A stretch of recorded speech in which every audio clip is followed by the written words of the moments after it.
You already know that genealogical and historical society periodicals can provide a wealth of information pertinent to your research, from short family history articles to instructional articles to transcriptions and abstracts of records.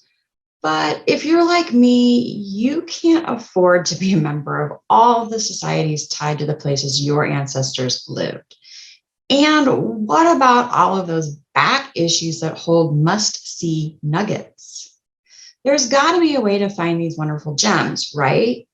Why, yes, there is. It's called the Periodical Source Index, or PERSI for short. And in this three-part video series, I'll show you how to use PERSI to find articles relevant to your research. So, if you're not familiar with me, I'm Julie Cahill-Tarr with Genealogy in Action, and I simplify advanced genealogy research concepts so you can chase down your elusive ancestors quickly and confidently. So if you're a dedicated genealogist looking to level up your research skills, you're in the right place. Now, in this video, I'm going to share with you what PERSI is and why you need to add it to your genealogy toolbox. And stick with me until the end, where I'll give you a preview of what's coming in part 2 of this three-part video series. So before we dive into why PERSI is an important tool in your genealogy toolbox, let's first talk about what it is. So PERSI is a subject index that was developed in 1986 by the Allen County Public Library in an effort to catalog articles found in their vast collection of genealogical and historical society periodicals. Now, initially published in print and later on CD-ROM, PERSI eventually found its way to Ancestry and Heritage Quest. Now, today, PERSI is available for free through Find My Past. However, the Allen County Public Library recently started hosting the database on their own website with cool new search features. Now, I have not been able to find out if the database will remain at Find My Past or not. So before we move on to the good stuff, I need to make clear that PERSI is a subject index, not a surname index. Therefore, unless the person's name is in the title of the article, they will not be indexed. On the bright side, there are plenty of articles about specific people or families, so don't neglect this type of search. In fact, Allen County Public Library's new database is making it easier to search for articles that contain surnames in the titles as opposed to general words. So for example, searching Webster in the surname search gives me 924 entries, whereas a keyword search gives me 1,602 entries, including those 924. The other articles mainly include titles where Webster is a place name.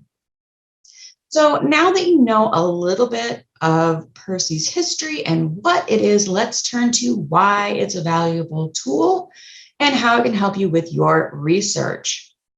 So with nearly 3 million articles from more than 8,000 public periodicals from the 19th century to the present, you're bound to find something that can help you with your research, whether it's an article about a family in your tree or an article teaching you how to use tax records. There's something for everyone. So let's look at 7 different article types that you may want to look for.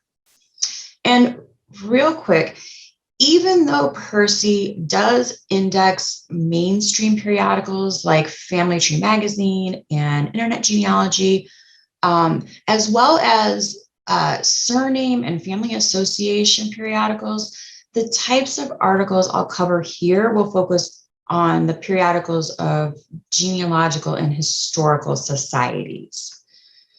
So first up transcriptions and abstracts of various records, including bills, deeds, tax lists, journals and diaries, letters, court proceedings, cemetery records, church records, vital records, and even Bible records. Now, local genealogical societies tend to produce the bulk of these mainly to preserve the records and aid their members in locating hard to find or one-of-a-kind records. So keep in mind that oftentimes transcriptions or abstracts were prepared for a set of records and could be part of a multi-part series of articles over several issues or volumes. So over the years, I have found several articles that feature Bible records for my New York families, as well as other types of records for my colonial ancestors. Next up is indexes, kind of a cousin to transcriptions and abstracts. Oftentimes, genealogical periodicals contain indexes to record sets. So local societies compile and publish these indexes as finding aids to local unindexed records, again with a goal of preservation and helping researchers. And I've come across a few indexes to various record sets, the best of which was an index to a manuscript collection of family papers.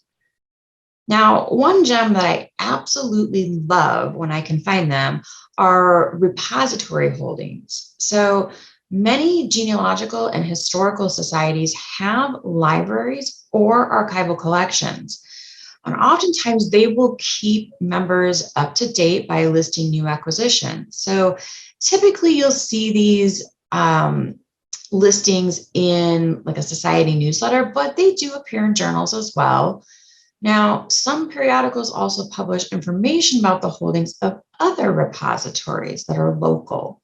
So not all repositories have an online presence, let alone a comprehensive online catalog of their holdings. So these types of articles can be invaluable for learning what might be among a particular collection. And even if it's outdated, you have a place to start if you come across a record set of interest. Simply contact the repository to learn more.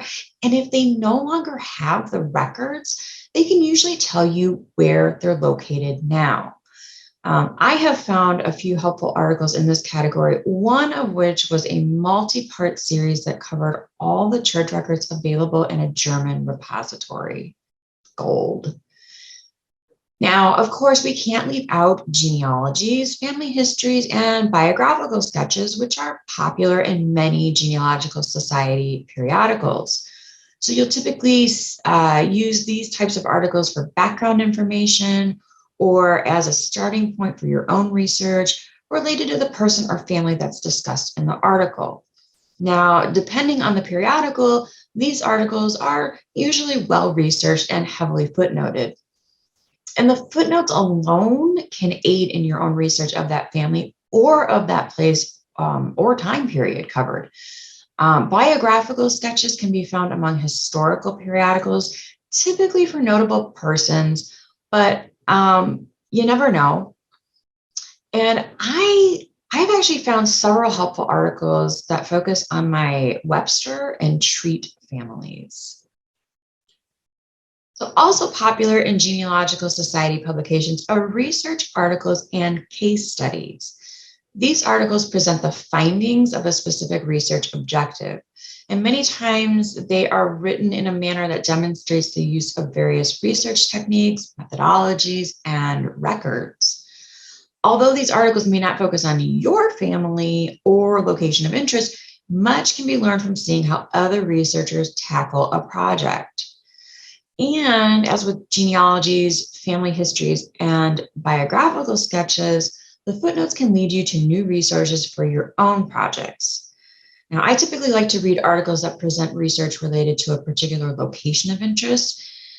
And when I encounter a new locale in my research, I head to PERSI to find these types of articles because I can quickly gain an understanding of the researcher's thought process and the resources available.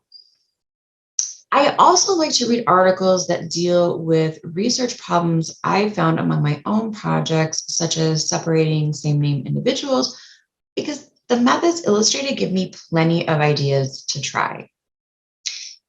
Now, most genealogical and historical society periodicals have informational pieces among their articles.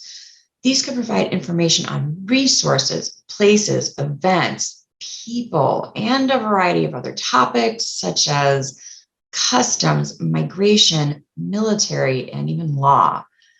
I've unearthed all sorts of gems, including articles related to towns and counties of interest, German customs, both in the US and abroad, the War of 1812, church histories, and westward migration. I even found an article about the Chicago, Burlington, and Quincy Railroad, where many of my relatives worked in the roundhouse in Aurora, Illinois. And there was even a map of the grounds included. Now, last but not least are instructional articles.